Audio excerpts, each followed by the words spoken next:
So I'll start off. I'm Kelly Ryan Bailey. I'm the global skills evangelist here at EMSI. I also host a podcast called Let's Talk About Skills Baby. So obviously, this is something that is extremely passionate for me. Mark? Hey everyone, my name is Mark Hanson. I'm currently the product owner at MZ, working with all things skills in the business world, and was previously a customer of MZ's for 5 years at United Health Group. So happy to join this awesome company and the mission to expand the skills work and get to work with the lovely Kelly every day. So it's been a lot of fun. Oh, thank you, Mark. I feel the same way. Well, I figured I'll go ahead and jump in and just give a little bit of an introduction. I hope most of everyone that's listening in actually is already familiar with MZ and that a lot of the things that I've already seen here at PAFOW have talked about this field. But just to give everybody a quick little background of who we are, MZ is really focused on data for good. And in particular, our mission is data used for economic prosperity for all. So we are extremely thrilled about being able to join you today, being able to talk about these great topics. I'm going to go ahead and share my screen. And I know, Mark, if you can sort of lay the groundwork for us a little bit today, that would be great. Yeah, absolutely. Well, it's been really fun getting to know PAFOW and Al and the whole organization. We were excited to announce exactly almost a year ago when we were out in Philadelphia at the PAFOW conference there, we launched our open skills platform and let release some of that data that Al was mentioning earlier out into the world. And we're just excited to be a part of, some of that data for good mission that we abide by and that many of our PAFOW friends also live by. And so this has just been a really fun year in terms of where we've seen this launch, go and all of the different initiatives and conversations and partnerships that have been developed in the last year, and got great feedback from everyone at the conference, and then actually at the San Francisco conference of PAFOW as well. We just had wonderful skills conversations with so many organizations pushing towards this mission of how do we let this language of skills open that up, let everyone use that common language so that educators and businesses and students and job seekers can find themselves much more easily. So as Kelly will explain a little bit further about the philosophy behind this, we're excited that PAFOW has been a part of this launch and this mission that we're getting out there, and we're excited to share some of the things we've been working on this past year. Thank you so much, Mark. Yeah, happy to. So I don't think it's groundbreaking that, the focus on skills anymore these days, but we're definitely approaching it a little bit differently here at MZ. Most of you are all aware that there's pretty much three players when it comes to the ecosystem of hiring and learning, and that's really people, educators, anyone offering any sort of learning and development, and of course, employers. And the issue has been for so many years that we all didn't speak the same language. And so, sort of, first step was how do we get everybody using the same words so that we can, coordinate better and people can move through the labor market better? Of course, this has really been pushed even further over this year, but it's not something that's necessarily new. I mean, people have not stayed with the same employer for 40 years for a while now, and we need to be able to help them navigate in a different way. And we really looked at skills to be the answer to that. Now, again, the way that we're approaching skills looks very differently. The concept that we've opened up, developed a library and actually opened it up to the world was because, even though organizations, a lot of times siloed separately and in their own sort of universe, had been using skills, they still had difficulty chatting with one another outside of that environment because they weren't sort of using something that was openly available to all. A lot of times, if I was within a company and I created a job posting, it didn't mean that I was looking back to see what other organizations were doing. It just meant I was writing that internally. Same with people. If I was writing a resume or creating a social media profile, it was just based on maybe my small view into what might be interesting to put on there. And the same with educators, trying to keep up with and understand what employers are looking for all the time was getting difficult. So this particular library, and the reason that we wanted to push this openly available, was because we wanted everyone to kind of come out. I know the last session that we were listening into with Velocity was really a great example of the reasons of why having this openly available library would be so helpful as people are starting to have ownership of their own data, especially. So what I thought I would do, because we've already announced this, it's been around now for a year. We announced this last year, but we've had some really amazing updates that I would love to share with you. So I'm up here, and hopefully you see our skills website up live. Of course, like Mark mentioned, the API of our library itself is available for free right here on this website. You can actually scroll down to the bottom, quickly download that and start and get started on actually using it in job postings and such. But one area that we added on just recently is the ability. This is actually I'm searching right into the library itself right now. So not through the API, just through sort of an explore option on the website. What we've actually recently done is added in these skill pages. So every skill word in our library of over 30,000 different skills has its own unique identifiable machine readable tag, something that looks like this.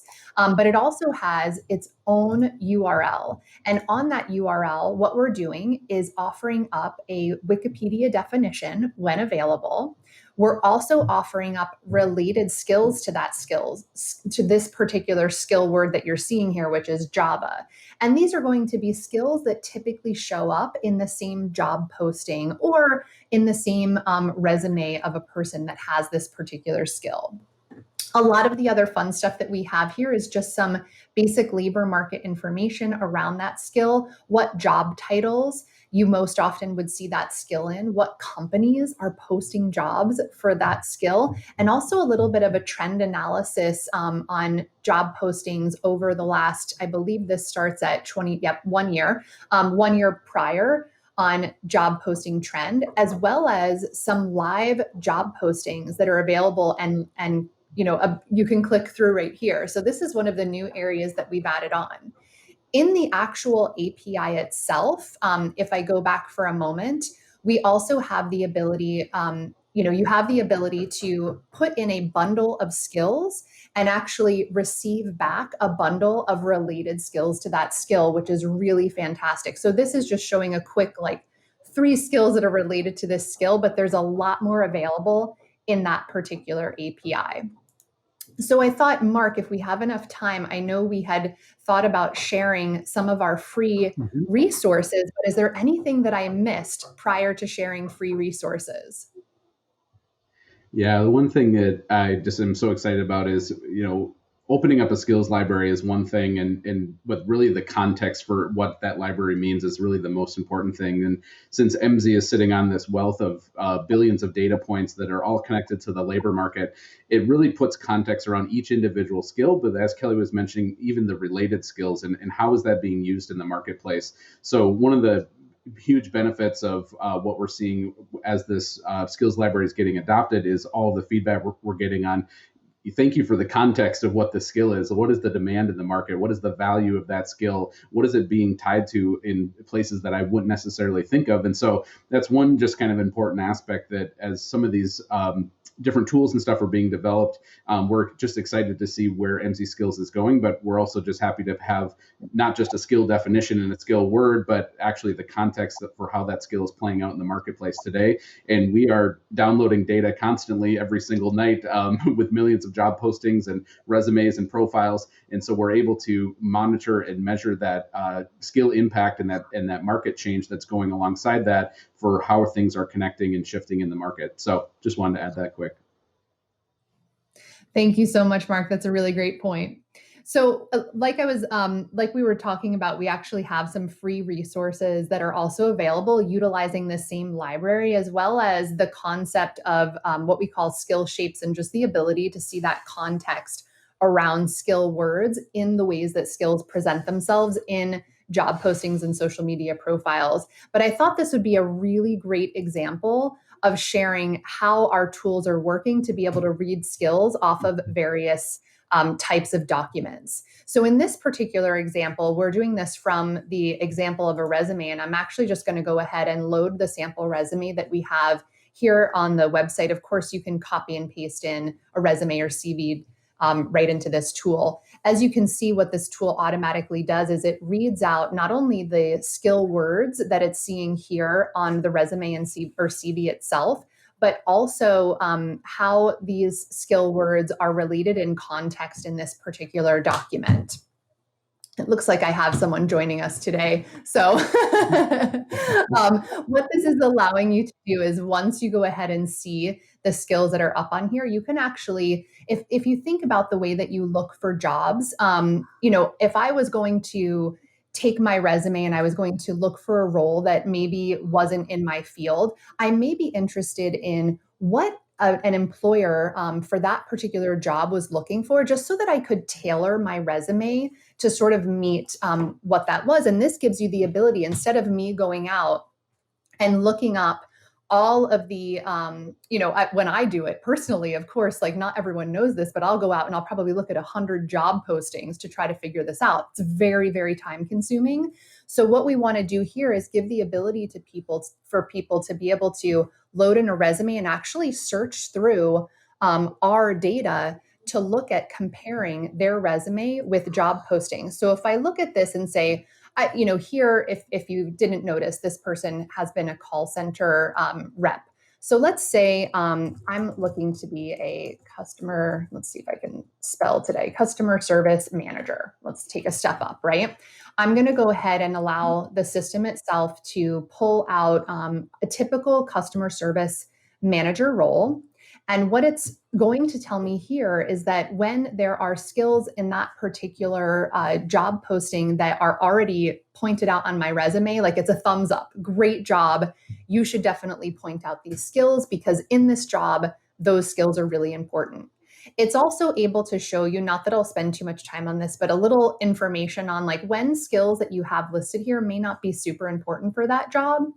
And then what I really love about this is also pulling out something which we call skill opportunities. And essentially what that means is that these skills are really important to this particular type of job. And unfortunately, you just don't have them listed on your resume. Now, that doesn't mean, of course, that you look here and you see, most likely, if I've been a call center representative, I likely have had experience working with customers in some sense. And of course, if anyone has any information on these, they can click through, but we're really just trying to showcase to them how they can do a better job at updating their information based on data that's out there. So sort of that data informing, as we mentioned, and something that's openly free and available as well. Mark, do you have anything to add there? Yeah, no, this is just such a cool tool that we launched during the COVID crisis. And we've just been getting great feedback from job seekers and people that are transitioning to say, hey, this one little quick tool helped me shape my resume in a slightly different fashion. And it helped me recognize skills that I wasn't highlighting very well. And, and it puts that, again, that kind of market context. What are employers asking for on job postings? So as we aggregate up all of the skills that are, most popular seen, for a call center manager sort of role or a, customer service manager role, what are the things that you could be highlighting to make yourself stand out? As we know, there's many automated tools out there doing screening these days in the recruitment space. And so any little small help of boost in the right language, utilizing to beef up the skill presence of your resume is going to help. And so we're excited for people to use this. And for our vendor partners, they love seeing this because it gives a little preview into the API connections that are capable with this data of using, a job title taxonomy, using a skills extractor API to be able to quickly identify skills in a document. So it's been great on both the personal side for folks as well as our vendor partners to be able to see this live. Really good point, Mark. And I'll just mention too that available here on the website is also another free resource. I'm not going to jump into this right now, but essentially it's a personalized learning and career pathway style tool that utilizes our skill shape technology. That's something really fun to look out for. And we do, like Mark said, this was a time where we not only wanted to be able to showcase this amazing work that we were doing, but also to be able to help people that are struggling right now. So there are also a ton of free resources that are available using our skills work on economicmodeling.com. And you'll see something there that would say COVID resources. So I hope that definitely helps everybody and gives everyone a chance to really jump in and kind of play around with how these tools work and hopefully imagine how they could bring this into their organization. And while we're on sort of the topic of other organizations really finding this useful, I thought, I would pause and take a moment to mention some of the amazing partnerships, as Mark had Mhm. teased earlier, some of the amazing partnerships that we have started building over the last year of allowing this library openly available. Some of, plenty of these: Western Governors University, the Skill Up Coalition, Badger, which is a badging platform that most people are aware of. Velocity, of course, was just the session prior to ours, Purdue Global, and the Open Skills Network. A lot of these very near and dear to my heart, but the Open Skills Network sort of taking the concept of this openly available library, but adding in the layer of when you actually need to curate and create new learning content or job postings, being able to take the words within our skill library and create statements that are also machine actionable, so that employers, again, and educators can make those strong connections.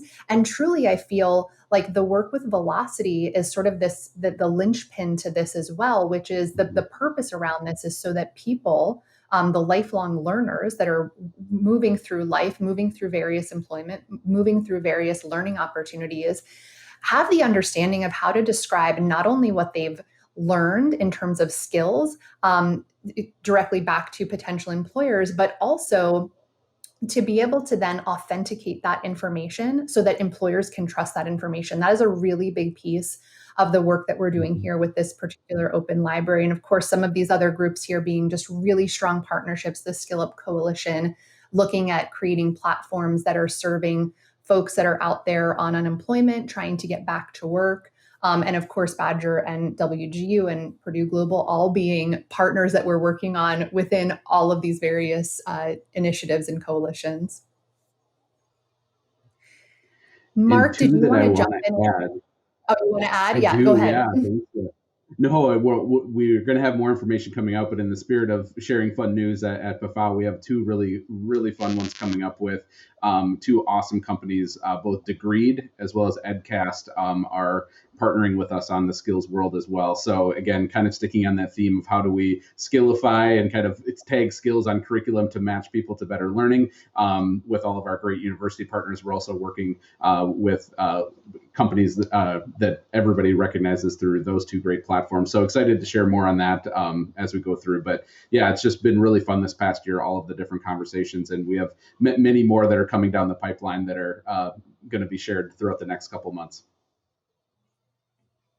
Thank you. And I know, Mark, you mentioned sort of talking about this a little bit more particular in terms of like a case study with some of the employer partners that we're working Mhm. with. I'd love for you to kind of jump in on that in the last few minutes that we have to just describe. I mean, I want to make sure organizations really know how to get access to this and how best they can use that within their own walls, so to speak. Yeah, absolutely. So it's been really, really fun. I mean, not only the vendor partnerships and how people are, kind of weaving in saying, wow, we've been struggling to develop a skills library and maintain that library and, get the appropriate data to all sync up correctly. But even the companies that we work with as well and what they're looking at in terms of, hey, we have this vendor tool that does this really well, and we have this vendor tool, and they all have different skill libraries. I wish we just had one that could, kind of speak for all of them. And one of the very cool things that we've done is be able to look into other skill libraries and find some overlap and add that to our library, because that's one of the things that obviously sticking with an open source, we want as much feedback as possible. So our customers have been great at giving us feedback. Our vendors have been great at giving us feedback on what skills we might be missing and what we should be adding. And so many companies are adopting this for their own systems to say, hey, instead of trying to maintain three and all the crosswalks and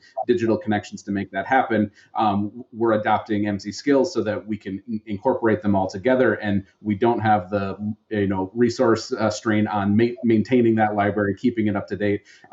We update ours every 2 weeks. We have a dedicated team just to analyze and vet and scrape skills off the internet, and so it's a big deal for EMSI. We're putting a lot of resource behind it, and we're also seeing a benefit for others that they're like, great, I can stop stop doing this work now because I know it's going to be connected to the labor market. I know it's going to be connected to some of the major vendor partners that we're using. And so that's just one thing that we wanted to offer out to the PAFOW teams.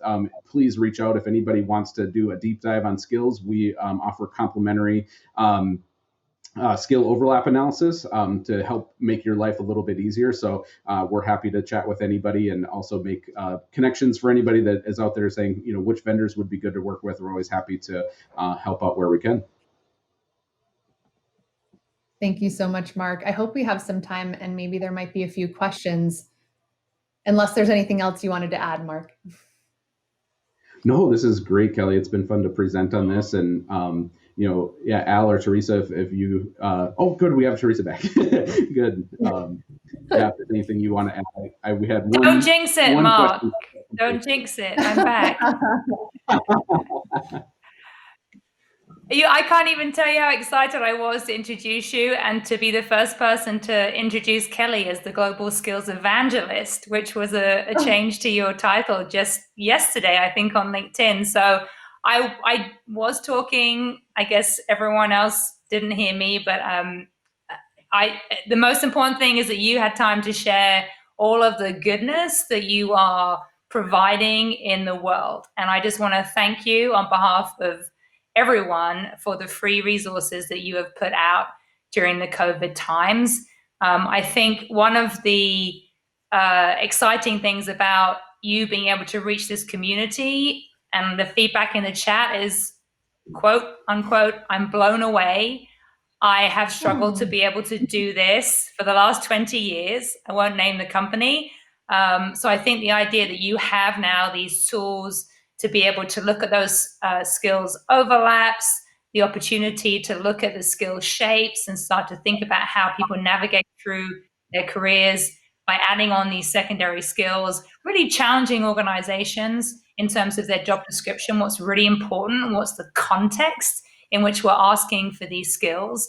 And Michelle Weiss was on earlier talking about, the difference between earning power and career kind of success between people with college education and not. And now we can start to really look at what are people bringing to the table in terms of skills. It really helps to kind of get parity across the workforce around that. So the breadth and depth of your skills taxonomy is undisputed. And obviously you making it open source has just got so many different applications. The one question I do have is, how many of these different applications do you think you can feasibly bring to market? And what are you most excited about in terms of your collaborations with some of the companies that you mentioned or future collaborations like Degreed that will help to accelerate that product development? Ooh, that's a great question. Mark, do you want to hit that one first? Sure, happy to. Yeah, we're really excited about our position in the market. As you know, we're a labor market data company at heart, and we want to use that data in as many applications as possible to live alongside all of the amazing work that other vendors do. So yeah, we are not trying to, replace anybody in the market, but we're hoping to empower, digital tools and different softwares with awesome data. And so we're excited to just plug our APIs in where possible and be able to give a little lift to some of these folks that have been looking for this, taxonomic connections or skills connections in the marketplace. So we're pushing hard on all of our partnerships and data and technology integrations. I just we're running out of time now, and I do want to make sure that people know how to get to your podcast. So just tell us again the name of your podcast, Kelly. So you've interviewed a lot of people on this topic and it's great insight. And I want to make sure that everyone can benefit from that. Thank you so much, Teresa. It's Let's Talk About Skills, Baby, and it's available on YouTube, Spotify, or iTunes. Wonderful. Thank you so much, both of you, for being here today, sharing the love. Thank you for all the work that you do to really help bridge the gap between education and employment and organizations and the continuing work that you're doing.